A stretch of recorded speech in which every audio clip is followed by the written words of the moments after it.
In South Dakota, we know that we have to prepare for the future. And let me be clear, we have done everything we can to help our state be successful. However, economists indicate that there will be challenges ahead. Bad policies are coming out of Washington, D.C. that will unleash a recession on this country. We will be impacted. Earlier this year, our country had 2 consecutive quarters of negative economic growth.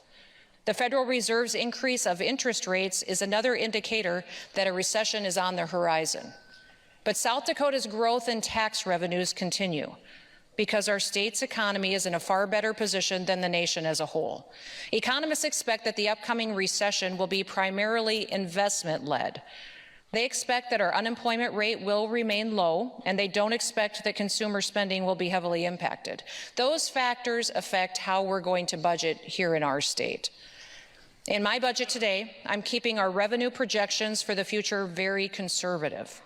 The people of South Dakota deserve safe planning that protects them from future tax increases or drastic cuts to state services.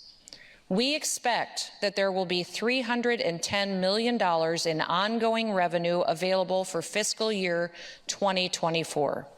We're anticipating that $216 million in one-time revenue will be available for the upcoming fiscal year as well. The budget that I am proposing to you today, it invests every single one of those revenues wisely. Eliminating the sales tax on groceries is the biggest way that in my budget that we can help South Dakotans tackle the challenge of Joe Biden's inflation and protect their hard-earned money. Unfortunately, food costs have risen by far too much. Families are struggling to make ends meet as a result of that. You've heard me talk before about the rapid increases that we've seen in the cost of milk and ground beef and eggs, other groceries. Eggs themselves have increased over 140% of what they were a year ago. Even South Dakota is having our best personal income growth. Still then, even our families' budgets are not keeping up. We can grow those incomes of every single family even more by letting them keep more hard-earned dollars in their pockets. Now, gas prices continue to increase because of President Biden's energy policies and new regulations, new taxes, a lack of utilization of American energy sources, a dwindling reserve. They all indicate to us that that trend will continue. Senior citizens, working parents, single moms, every single South Dakotan right now is paying more for their food, for their gas, to heat their home.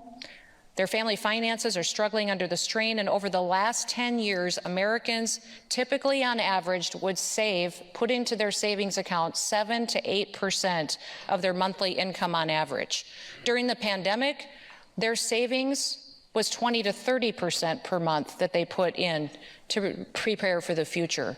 Right now, they're saving less than 4% because almost every single dollar that they make is going to pay their monthly bills, to buy food, and to pay their gas costs and their bills. They are no longer saving money for college, to buy a new house or a new car.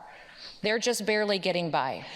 We need to give them relief, and we can do so by giving them a $100 million tax cut by eliminating the sales tax on groceries.